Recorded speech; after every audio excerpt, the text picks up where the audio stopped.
Boa noite, pessoal. Bom estar em mais um encontro do CEBI para vivenciar partilha, para trocas, para aprendizagem. E eu creio que a gente só tende a crescer juntos e juntas nesse processo. Né? No meio de tanto ruídos, de falsos messias, falsas profecias, a gente está aqui nesse momento de refletir ou a nossa própria conjuntura, a conjuntura nacional, internacional, a partir da Bíblia, não é? Eu gostaria de, para iniciar, ler um poema da irmã Agostinha, Apocalipse e Eclipse. Como ouvir o som das vozes abafadas sem que haja trégua na grosseria dos ruídos e dos pesos das botas? Dá para ouvir a profecia das mulheres se em vez de Apocalipse são encobertas por eclipse e ficam invisíveis no véu escuro do esquecimento, do avitalmento, do apagamento, do apequenamento, do esmagamento, do endemoniamento. E se as meninas ficassem mais livres dos pesos pesados, dos véus institucionais, quem sabe não voariam e assentariam em mais amorosas e solidárias revelações? E se o ecumênico direito de tecer fosse devolvido às tecelãs para inventarem tecidos mais leves e originais? E se a cor púrpura se expandisse em múltiplos e novos tons? A profecia não sairia mais tecida de poesia e de sabedoria do que da teoria e androgenia? Com esse poema, ainda tocando nossos corações, nossos sentimentos, que a gente se sinta à vontade para dizer uma palavra, se apresentar. Eu não vou chamar nome de nenhuma pessoa, porque eu estou de celular hoje, e gostaria que a gente fosse se apresentando um pouco. Se quiser falar um pouco também do poema, se sinta à vontade, e caminhamos. Pamela, com o som de todos esses nomes, a gente pede que você se apresente. Oi, gente, boa noite. Primeiro, eu queria agradecer muito o convite. É sempre uma honra imensa estar aqui no CEBI, que é um lugar que eu admiro, que eu estudo e que, graças a vocês e tudo que vocês têm construído de leitura bíblica popular, a gente tem conseguido avançar no campo evangélico brasileiro também. Então, eu já queria agradecer e dizer que hoje é um motivo de muita alegria estar aqui conversando com vocês, porque posso já entrar no tema, Múria? Primeiro tem o texto, a primeira parte é para você se apresentar, mas já pode entrar Ah, no texto. desculpa. Então, vou jogar aqui o tema para a gente poder já ficar com isso em mente, porque, primeiro, que a música me tocou bastante. Hoje não foi um dia muito fácil no trabalho, e poder estar reunida com tantas mulheres e o Rafa para meditar sobre a luta e a profecia das mulheres na caminhada bíblica é muito bom. O tema do nosso estudo de hoje vai ser Agar e a mulher cirofenícia nas fronteiras da promessa. A gente vai conversar um pouco de aliança, vai falar um pouco sobre esse chamado e acolhimento de Deus, para quem essa aliança é, o que acontece quando duas mulheres estrangeiras esbarram com esse Deus de Israel. É isso. Vou passar a palavra para a Múria e muito obrigada, gente. E aí a gente, em conversa com a Pamela, nos preparativos, a adaptação do texto hoje é só a partir da mulher Ciro Fenícia, mas a Pamela vai promover esse encontro conosco. Ao fazer memória de quem é Jesus e qual é o projeto dele, a comunidade de Marcos nos conta que certo dia Jesus saiu de barco e fez o trajeto de Genezaré até o território de Tiro. Tiro está a noroeste da Galileia, onde hoje fica o Líbano. Parece ser uma ida intencional. O movimento é esse, ó. Jesus intencionalmente indo ao território de Tiro, região de fronteira geográfica, cultural e religiosa. Importante dizer que essa história é narrada no Evangelho de Marcos e de Mateus. Marcos não menciona a presença de discípulos com Jesus, Mateus sim. Inclusive, em Mateus, os discípulos intervêm pela causa da mulher, em Marcos não. Bem, ao chegar em Tiro, Jesus entrou em uma casa. A identidade de quem era a casa foi preservada pelas memórias da comunidade Mar. Mas a comunidade ressalta que, mesmo Jesus querendo ficar escondido e manter-se fora do alcance das pessoas daquele lugar, ele não conseguiu permanecer no anonimato, pois uma mulher, ao ouvir falar sobre Jesus, foi ao encontro dele. Conforme a comunidade de Marcos, essa mulher era grega. Comumente, a expressão grega era um termo genérico para definir alguém não judeu, nascida na Fenícia da Síria. Ela tinha uma filha possuída por um espírito impuro. O nome da mulher e da filha também foram preservados pela comunidade de Marcos. Gente, nós temos cá conosco que essa mulher sabia das mentalidades étnicas, raciais e religiosas dominantes na época. Ela sabia que, no contexto em que vivia, as mulheres eram marginalizadas e oprimidas. E tudo indica que ela já tinha ouvido falar que Jesus anunciava o reino de Deus, era seguido por multidões na região da Galiléia e que fazia curas e exorcismos. Ela tinha acesso à proposta de Jesus, por isso decidiu ir ao encontro dele. E ao chegar perto de Jesus, essa mulher atirou-se aos pés dele e pediu que Jesus expulsasse o demônio da filha dela. Diante desse pedido, a resposta de Jesus foi: deixe que primeiro os filhos fiquem saciados, porque não fica bem tirar o pão dos filhos e jogá-lo aos cachorrinhos. Ao ouvir da boca de Jesus que não fica bem tirar o pão dos filhos e jogá-lo aos cachorrinhos, pois os filhos devem ficar saciados primeiro, resposta dura e desumana para uma pessoa que está prostrada, pedindo socorro, a mulher escolhe contestar a partir do mesmo argumento utilizado por Jesus. Ela disse: Senhor, também os cachorrinhos debaixo da mesa comem as migalhas das crianças. Esse diálogo apresenta um movimento pedagógico interessante. Ele não é um movimento toma lá e dá cá, não. Mas deixa entender que a mulher tem acesso ao conteúdo da mensagem de Jesus. É como se ela compreendesse que a recusa de Jesus revela um forte contraste com a sua prática. A comunidade de Marcos coloca a mulher gentia argumentando a partir de elementos teológicos trazidos por Jesus. E nesse lugar ela reafirma que sua condição de mulher gentia não deve impedir que ela tenha acesso ao que necessita, para ela e a sua filha. A partir da resposta da mulher, Jesus disse a ela: por causa do que você falou, vá. O demônio saiu de sua filha. E quando ela voltou para casa, encontrou a criança deitada na cama. E o demônio tinha ido embora. Aqui é como se Jesus tivesse cruzado a fronteira e legitimado que a comunidade de fé é composta tanto por judeus quanto por gentios.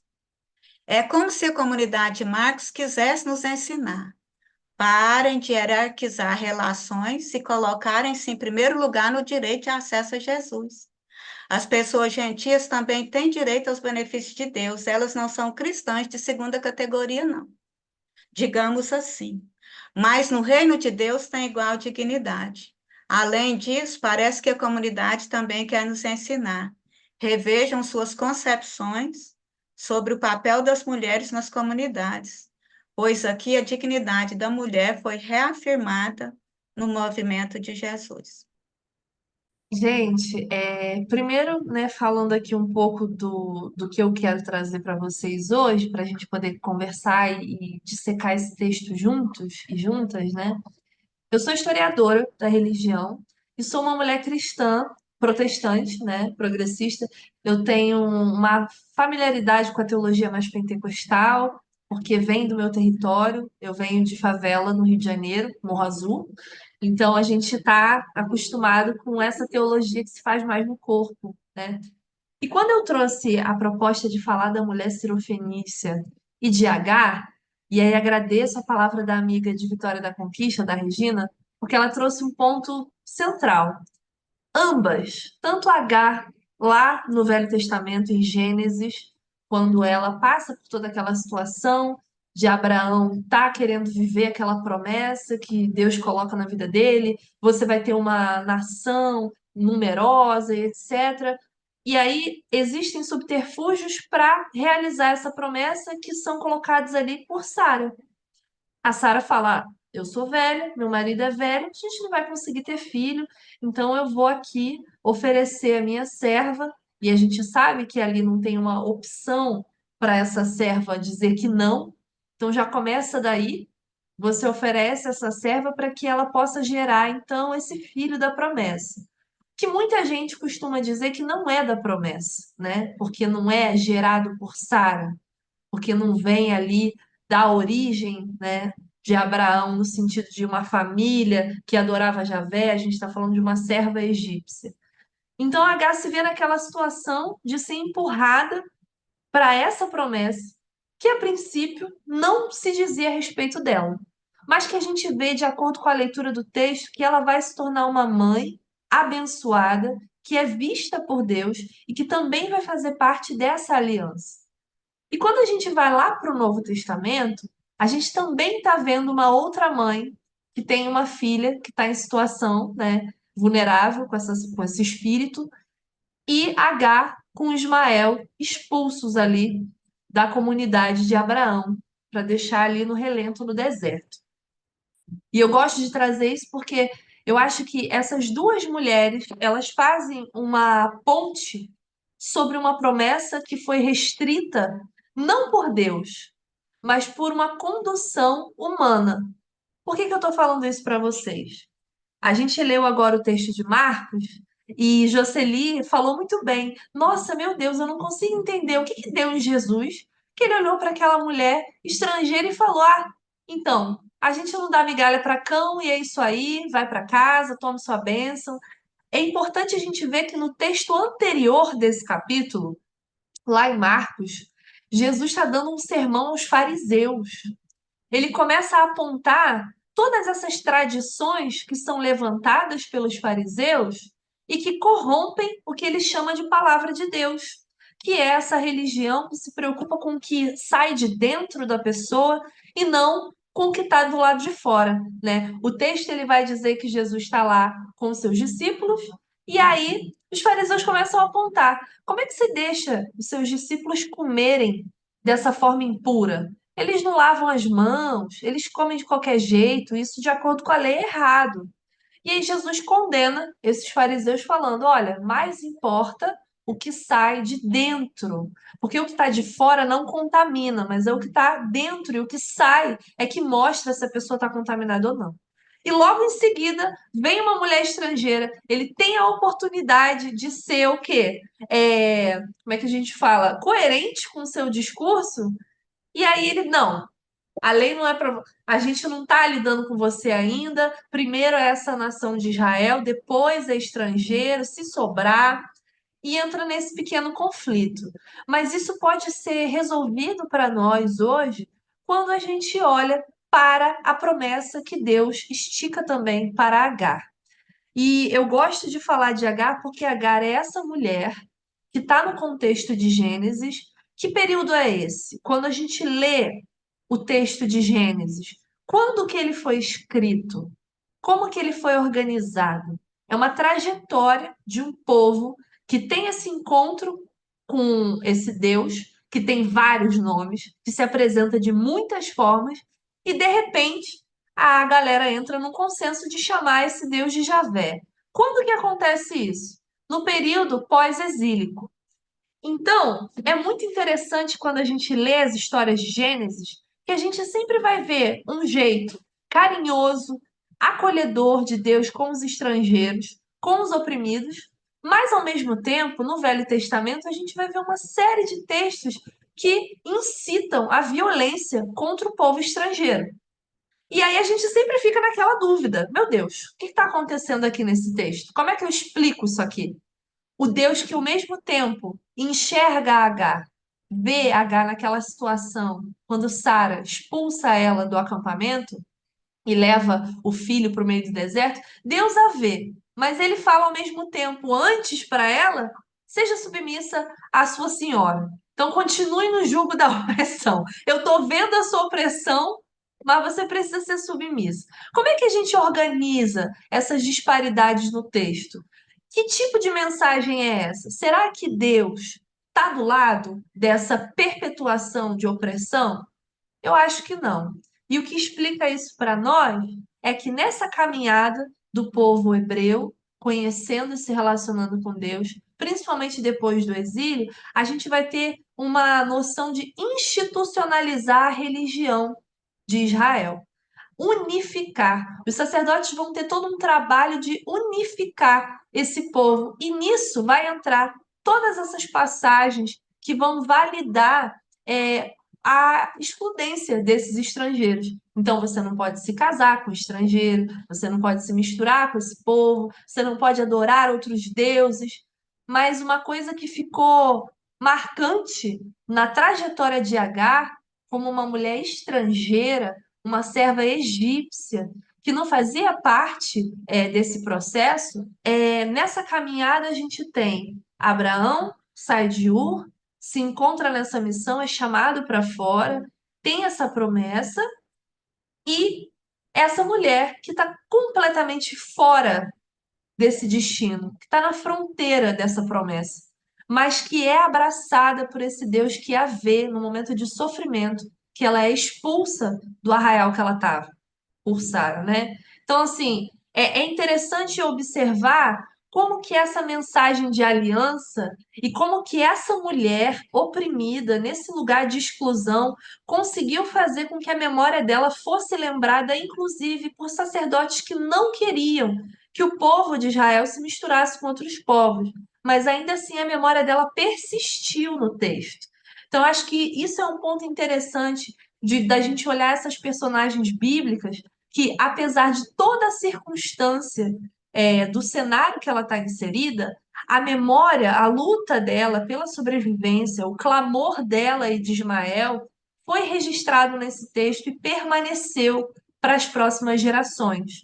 Ainda que, no futuro, lá no Novo Testamento, com Jesus, a xenofobia tenha sido cristalizada como prática cultural judaica, né? Por uma série de processos, né?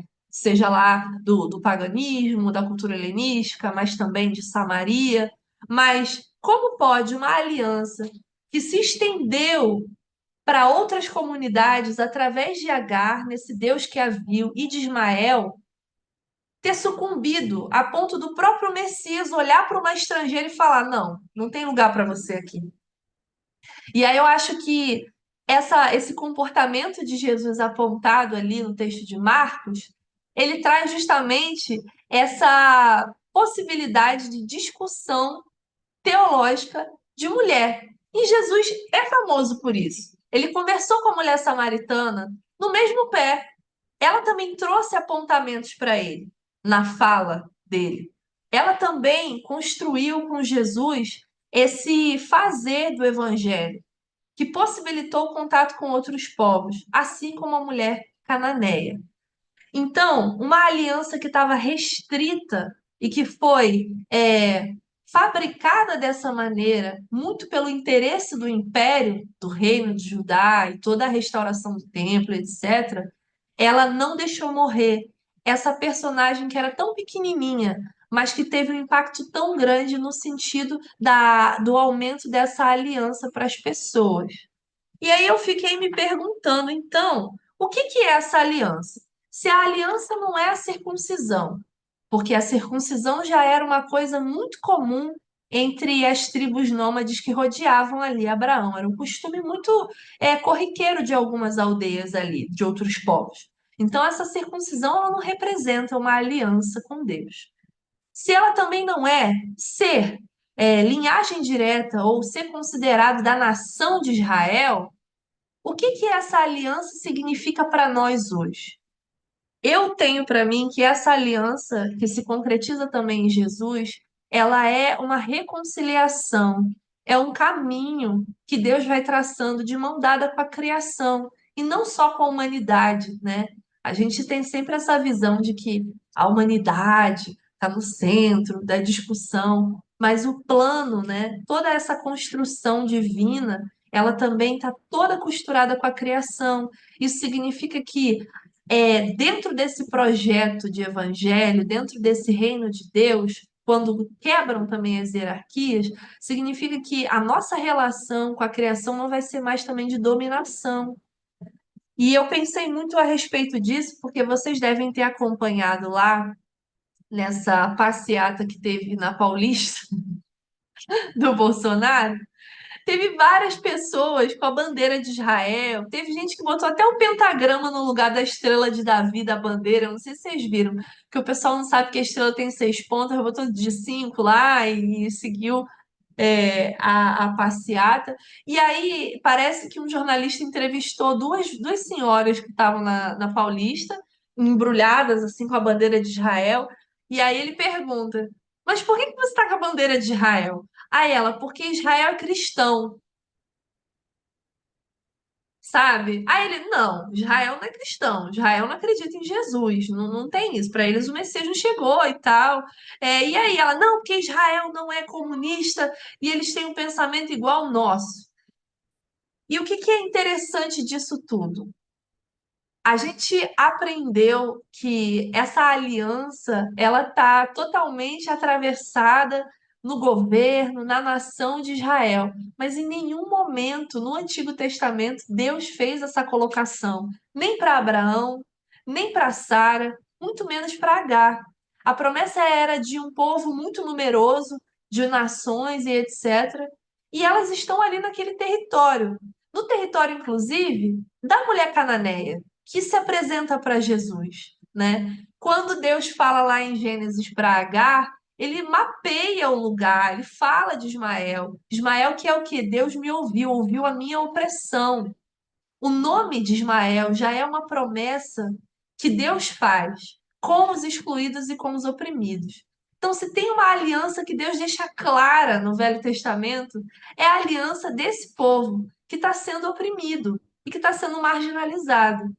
E a mulher cananeia falar com Jesus sobre isso é quase que um lembrete de como que essa aliança ela não cabe em limites geográficos, étnico-raciais, culturais, ela transcende, porque há um amor por essa criação que se consome ali em Jesus, na vinda dele, né? Então eu acho que essas mulheres, elas denunciam para nós que todo esse projeto de tentar deixar a aliança de Deus cada vez mais estreita a um povo só cai por terra no clamor dessas mulheres. É quando Agar clama pela vida do filho, o filho dela clama no deserto, Deus ouve a opressão dela, Deus vê a opressão dela. Quando essa mulher cananeia se dirige a Jesus, ela está clamando, atrapalhando os discípulos, mas ela está se fazendo ouvida. Então, os ouvidos de Deus são sensíveis ao clamor dos oprimidos. E dentro desse clamor não existe barreira possível teológica que não os abrace. Porque o compromisso com Deus é esse também. Então, essa aliança, ela passa sempre pelo cordão mais fraco, onde a corda arrebenta. Essa aliança fortalece esses elos que são ali excluídos e abandonados. E aí, uma coisa que me chamou muita atenção, lendo na Bíblia Pastoral, o texto de Agar, quando ela fala sobre essa provisão de Deus na vida dela, né? Está aí no texto de Gênesis, capítulo 16, 6 ao 12. Se você tiver com a sua Bíblia aí, você pode abrir. É um versículo pequenininho, mas que é muito importante para a gente entender aqui tudo isso. Aqui, no Gênesis capítulo 16, versículo 13, que eu vou cortar. Vocês estão me ouvindo bem? É só um pedacinho. A Javé, que lhe havia falado, Agar chamou-o com o nome. Tu és El-Roi, pois eu vi aquele que me vê. Isso aqui é uma bobeirinha que a gente deixa passar batido muitas vezes, mas lendo na Bíblia Pastoral tem uma notinha de rodapé muito interessante. Agar, ela é a primeira mulher a nomear Deus.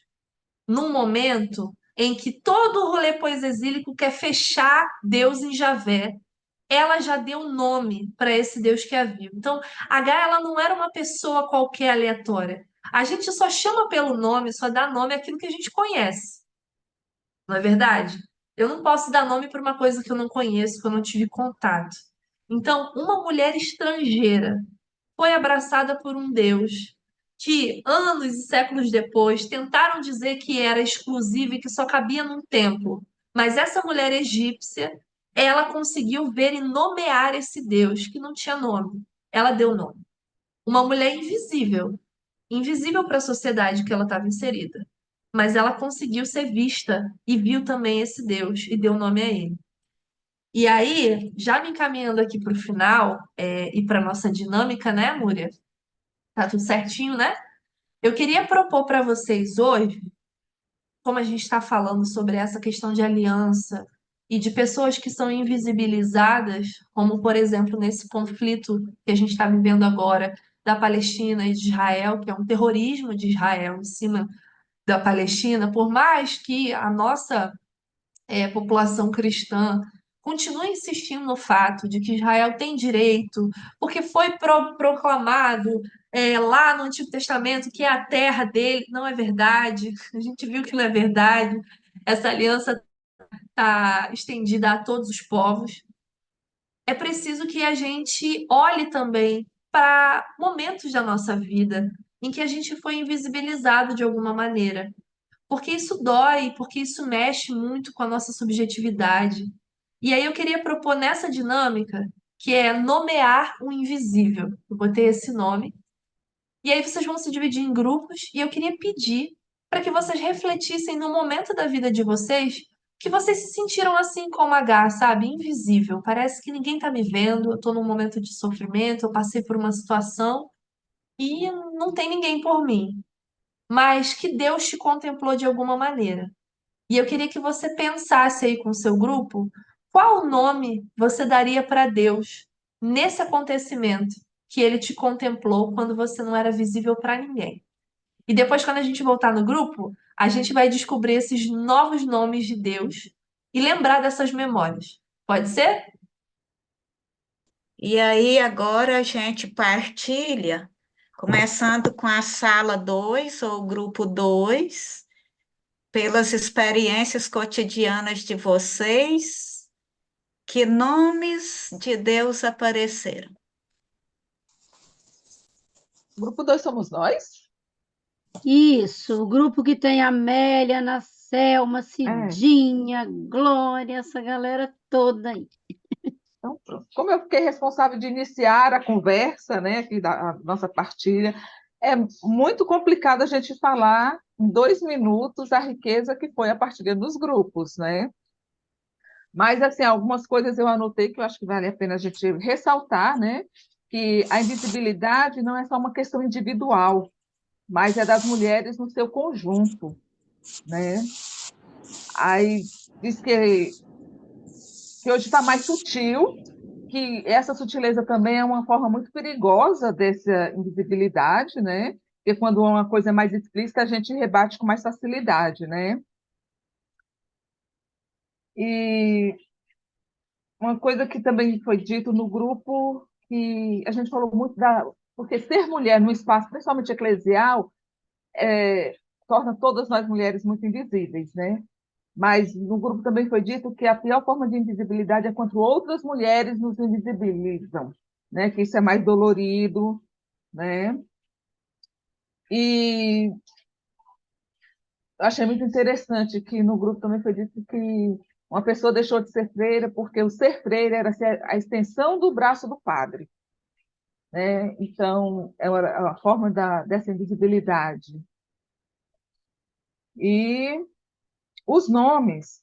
Ah, não, teve ainda uma questão que no final, né, foi partilhado, e uma da questão também da invisibilidade, que é uma violência, mas a autossabotagem também é uma violência, né? Quando a gente se autossabota e a gente mesmo se coloca nesse lugar, né? E interessante que muitas pessoas no nosso grupo não conseguiram nomear Deus, mas alguns nomes surgiram: resistência, Deus cuidador, minha amada, teimosia e rebeldia, resistência. Aí Deus é o cuidado entre mulheres, Deus Pai e Deus Mãe que caminha com a gente e descanso. Eu acho que foi isso. De forma muito, muito, muito sucinta do que foi dito no grupo. Gratidão, Ana Selma.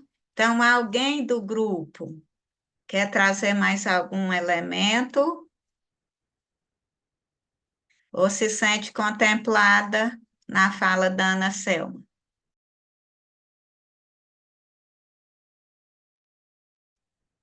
Então, o grupo 2 ou a sala 2, a Jocely coordenou lá e o grupo pediu para eu partilhar aqui. Lá no grupo 2 foram experiências, as partilhas foram muito profundas, experiências assim bem pessoais mesmo de Deus, essas dores no cotidiano, mas também muita resistência no cotidiano que encontra ou com outro grupo de mulheres, ou com uma mulher que já era conhecida de uma experiência lá de outra cidade, que encontrou muita resistência, ou a partir daquela luta cotidiana mesmo por água, por moradia digna, por infraestrutura, por iluminação no lugar em que mora, então por luz. E aí, a partir dessas experiências do cotidiano, também de rejeição, baseada em questões morais, por questões de doenças em família, aí, a partir dessas experiências, Deus foi tomando nomes. E esses nomes vieram assim: acolhida, caminheiro, justiça, aquele que restaura para a vida, solidariedade, comunidade que resiste, resistência pela vida, companheiro, providência, confiança e resgate. Então, essas foram as formas que o grupo deu nome para Deus, ou nomeou Deus. Se alguém do grupo quiser trazer mais algum elemento, rapidinho.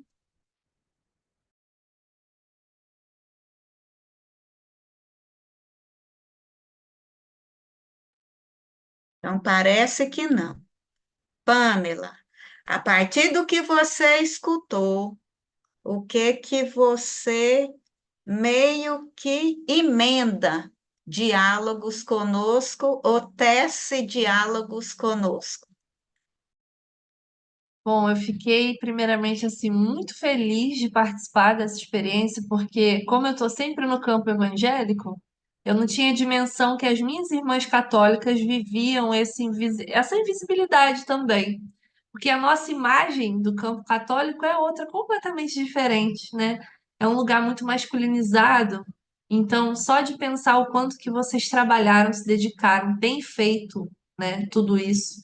E às vezes o nome não é lembrado, gera uma dor e ao mesmo tempo uma identificação muito grande. Mas essa dinâmica ela tinha muito o intuito de trazer à memória momentos de que a nossa vida, por mais que seja pequena, invisibilizada por muitos, tem esse Deus enorme que habita no meio de nós e que também é conhecido por nós e nomeado por nós. Então a nossa vida é valorizada e memorizada por ele também, por ela, né? Que a gente também falou de deusa nesse caminho. Então eu acho que a vida de H e a vida da mulher cirofenícia são testemunhos que foram ali memorizados pela comunidade de Marcos, de Mateus, pelo povo hebreu que passou pelo êxodo, que viveu essa dor, e que nos mostram que é possível, ainda que na invisibilidade, a gente trilhar caminhos que sejam pluralmente conhecidos. Eu gostei muito da fala, acho que foi da irmã Glória, se eu não me engano, eu não estou vendo o nome dela, é a Glória Maria, que ela falou assim: eu queria até lembrar de quando que eu fui invisibilizada, mas eu não consigo porque eu estava sempre com alguém, eu não estava sozinha. Então, nessa multidão de invisíveis, a gente faz o corpo de Cristo ser visível, né? E eu acho que isso me enche de muita esperança, e acredito que nessa hora, a minha oração que fica, e eu também queria convidar vocês para orarem nesse sentido, pelos invisibilizados, né?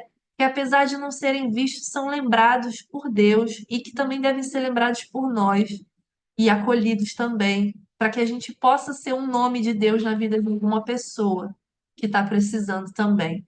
Então, acho que é muito nesse sentido e agradeço mais uma vez a disponibilidade de todo mundo, o tempo, que eu sei que é corrido, estão aqui até essa hora com a gente. É sempre um prazer imenso estar participando dessa formação e aprendi muito com vocês também. Obrigada.